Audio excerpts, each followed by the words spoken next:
Hello everyone, अस्सलाम वालेकुम। तो फिर से मैं लेकर आ गई हूँ आप सभी के लिए बहुत ही ज़्यादा इंपॉर्टेंट क्वेश्चन, या ये कह लो डायमंड क्वेश्चन है। अगर आप लोग ये कर ले तो आप लोग के एग्ज़ाम में काफ़ी ज़्यादा हेल्प मिलेगी। ठीक है, तो ये है लेक्चर 2। इससे पहले मैं एक और पार्ट लेके आ गई हूँ। लेक्चर 1 ऑलरेडी मैं दे चुकी हूँ। अगर आप लोगों ने नहीं देखा है तो प्लेलिस्ट एक बार चेक कर लेना। आलिम बैच से वहाँ पर आप लोग को प्लेलिस्ट मिलेंगे, वहीं पर सारी वीडियोज़ मिल जाएंगी। क्लियर? तो आइए वीडियो को मैं स्टार्ट करती हूँ और आप सभी को इंपॉर्टेंट क्वेश्चन करा देती हूँ। फर्स्ट ऑफ ऑल आप लोग सिलेबस देख लो। ठीक है, लेक्चर 1 में मैं सिलेबस नहीं बता पाई थी, डायरेक्ट क्वेश्चन स्टार्ट कर दी थी। यहाँ पर मैं सिलेबस भी बता देती हूँ। ठीक है, तो आप लोग को उर्दू ऑनर्स पेपर 1 में कितने चैप्टर्स के इंपॉर्टेंट क्वेश्चन करने हैं, तो 5 चैप्टर। ठीक है, यहाँ पे मैं चैप्टर्स तो नहीं पढ़ा रही हूँ, लेकिन हाँ चैप्टर वाइज इंपॉर्टेंट क्वेश्चन ज़रूर कराऊंगी। टोटल कितने पढ़नी है, तो 5 पढ़ने आप लोग को। हर एक चैप्टर का मैं इंपॉर्टेंट क्वेश्चन कराऊंगी, सो आप लोग चैप्टर नहीं भी पढ़े हो तब भी आप लोग का चल जाएगा काम। क्लियर? तो चलो देखो, सबसे पहला चैप्टर है उर्दू की इब्तदाई नशो नुमा में सोफिया कराम का हिस्सा। क्लियर? फिर सेकंड है तौबतन नशो, जिसने लिखा है डॉक्टर नज़ीर अहमद ने। ठीक है, जिसको लिखा है डॉक्टर नज़ीर अहमद ने। क्लियर? थर्ड चैप्टर है बागो बहार, जिसे लिखा है अमीर अमन दहलवी ने। फिर यहाँ पे देखो सबरस, जिसको किसने लिखा है, तो मुल्ला वजी ने लिखा है। फिर 5 चैप्टर है, लास्ट चैप्टर ये करबल कथा द मजलिस, जिसे लिखा है फजल अली फजली ने। तो यही 5 चैप्टर के इंपॉर्टेंट क्वेश्चन आप लोग करने हैं। फर्स्ट के तो मैं ऑलरेडी लेक्चर 1 में करा चुकी इंपॉर्टेंट क्वेश्चन। अगर आप लोगों ने वो सारे क्वेश्चन नहीं किए हैं तो प्लेलिस्ट चेक कर लेना आप लोग एक बार, वहाँ पे मिल जाएगा।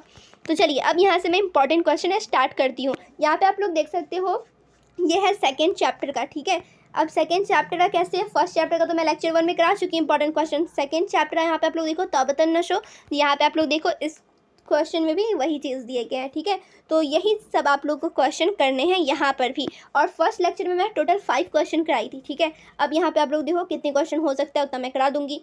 क्वेश्चन क्या है यहाँ पर, नज़ीर अहमद के नावल तौबतन नशो के किरदार ज़ाहिरदार बेग पर रोशनी डालिए, या फिर ज़ाहिरदार बेग का किरदार, मतलब कि देखो आप लोग दोनों क्वेश्चन सेम है। ठीक है, इसलिए इसके आंसर भी एक ही दिए गए हैं। क्वेश्चन में भी आप लोगों का क्वेश्चन ऐसे ही पूछा जाएगा। ठीक है, आप लोग एग्जाम पेपर में क्वेश्चन इसी टाइप से रहेंगे। एक क्वेश्चन ये दे दिया जाएगा और या करके याद दिया रहेगा, तो समझ लो दोनों में से किसी एक का आंसर करना है। ये क्वेश्चन सेम है। अब ऐसा नहीं है कि एग्जाम में भी सेम ही क्वेश्चन रहेगा, ऊपर कोई और क्वेश्चन नीचे कोई और क्वेश्चन दे देगा और या कर देगा, तो आप लोग को दोनों का आंसर नहीं करना है, किसी एक का ही करना है। क्लियर? अब यहाँ पे आप लोग देखो आंसर क्या है, तो यहाँ पे आप लोग देखोगे हर क्वेश्चन के आंसर लॉन्ग है। यहाँ पे थोड़ा मैं एडिट करके थोड़ा छोटा क्यों, लेकिन सब क्वेश्चन के आंसर आप लोग को यहाँ पर लॉन्ग ही मिलेंगे। क्लियर? चलिए मैं करा देती हूँ आप लोग को। स्टार्टिंग का कुछ मैं करा दूँगी, उसके बाद सिर्फ क्वेश्चन बताऊँगी। आंसर यहाँ पे आप लोग देखो, नज़ीर अहमद के नावल तौबतन नशो में मिर्ज़ा ज़ाहिरदार बेग का किरदार मज़ाहिया किरदार है। ठीक है, तौबतन नशो में मरक़ा निगारी के अच्छे नमूने मिलते हैं। मरक़ा निगारी भी उनके फ़न का एक इम्तियाज़ी वस्फ़ है। ठीक है, थोड़ा सा दिख ही नहीं रहा है। वह बयानिया असलूब में ज़िंदा मतरहक मरक़ा पेश करते हैं, जिसकी एक मिसाल मिर्ज़ा ज़ाहिरदार बेग का ये सब आप लोग अपना पढ़ लेना। ठीक है, क्वेश्चन तो मैंने आप लोग को बता दिया, ये सब आप लोग अपना खुद से कर लेना। ठीक है, चाहो तो स्क्रीनशॉट ले लो, क्योंकि बहुत सारे बच्चे के पास टेलीग्राम ही नहीं रहता, टेलीग्राम ही नहीं यूज़ करते, तो वो ऐसे स्टूडेंट चाहें तो स्क्रीनशॉट ले सकते हैं। ठीक है, सिलेबस भी मैं दिखा देती हूँ, उसका स्क्रीनशॉट ले लो। ठीक है, और यहाँ पर मैं लिख भी देती हूँ आलिम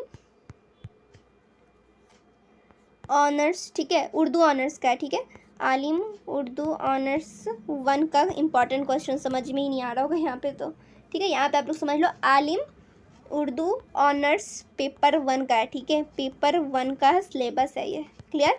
आप लोग अपना देख लेना, स्क्रीनशॉट ले लो फटाक से। उसके बाद यहाँ पे आप लोग देखो फर्स्ट क्वेश्चन का आप लोग स्क्रीनशॉट ले लो। उसके बाद आराम से जब मैं वीडियो बना लूँ, वीडियो देख लो, देन आप लोग रीड कर लेना। फिर ये इसका भी स्क्रीनशॉट ले लो, फिर इसका भी स्क्रीनशॉट ले लो। अब देखो सेकेंड क्वेश्चन, क्वेश्चन क्या है वो देखो, नज़ीर अहमद के नावल तौबतन नशो के क्या लिखा गया, निशानी। तो क्वेश्चन क्या है, क्वेश्चन नेक्स्ट क्या है, नज़ीर अहमद के नावल तौबतन नशो के निशानी किरदारों का जायज़ा लीजिए, या फिर इसमें आप लोग देखो एक और क्वेश्चन दिए गए हैं। दोनों क्वेश्चन सेम है, फिर से मैं कह रही हूँ, लेकिन एग्ज़ाम में सेम नहीं पूछेंगे। एग्ज़ाम में ऊपर दूसरा क्वेश्चन रहेगा और नीचे दूसरा क्वेश्चन रहेगा और या करके देगा, ठीक है। तो ये चीज़ आप लोग को देख लेना, ये नहीं कि फर्स्ट क्वेश्चन देखा समझ लो कि सेकंड क्वेश्चन भी सेम ही होगा, धड़ाक से लिखने बैठ गया, फर्स्ट का आंसर ही नहीं मालूम, सेकंड का मालूम था, पढ़े नहीं क्वेश्चन। तो ये सब चीज़ आप लोग को देख लेना है, समझ लेना है। आंसर यहाँ पे आप लोग देख सकते हो, फिर से लॉन्ग, ठीक है, अगेन लॉन्ग क्वेश्चन का आंसर। यहाँ पे स्क्रीनशॉट ले लो आप लोग जल्दी से। बस इतने ही क्वेश्चन आप लोग कराने थे।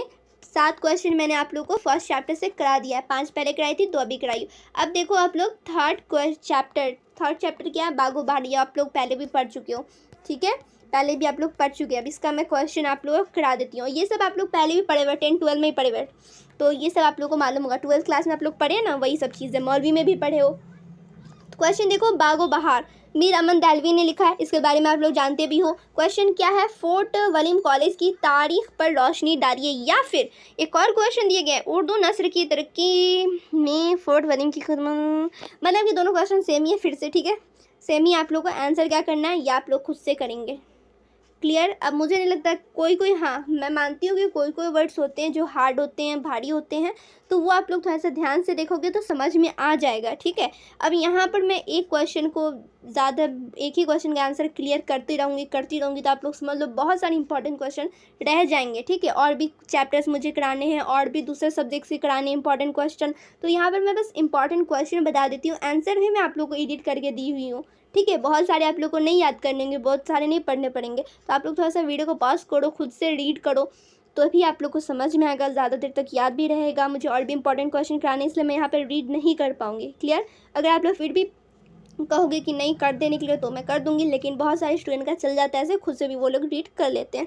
तो देखो स्क्रीनशॉट आप लोग इसका ले लो, इसके आंसर यहाँ तक है, ठीक है।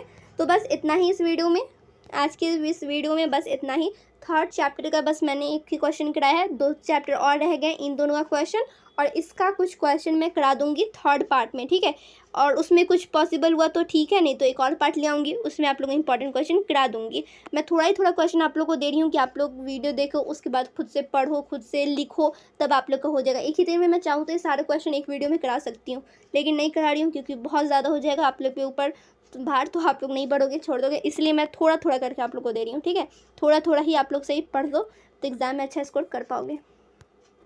तो यहाँ पर मैं जितने भी क्वेश्चन कराई हूँ सबके सब डायमंड क्वेश्चन है, एक भी क्वेश्चन छोड़ना मत आप लोग, ठीक है। और जो उसमें से 1-2 क्वेश्चन है ना, वो रिपीटेड है, आप लोग के एग्ज़ाम में पूछे गए थे, इसलिए मैं फिर से दिखाती हूँ, आप लोग को फिर से करा दी हूँ। और PYQs भी कराऊंगी, ऐसा नहीं है कि नहीं कराऊंगी, प्रीवियस ईयर क्वेश्चंस भी आप लोग को मिलेंगे, तब आप लोग को समझ में आ जाएगा पेपर पैटर्न, क्वेश्चन किस टाइप से पूछे जाएंगे, किस लेवल का रहेगा, कितना अटेम्प्ट करना है, वो सब चीज़ आप लोग को उस वीडियो में समझ में आ जाएंगे।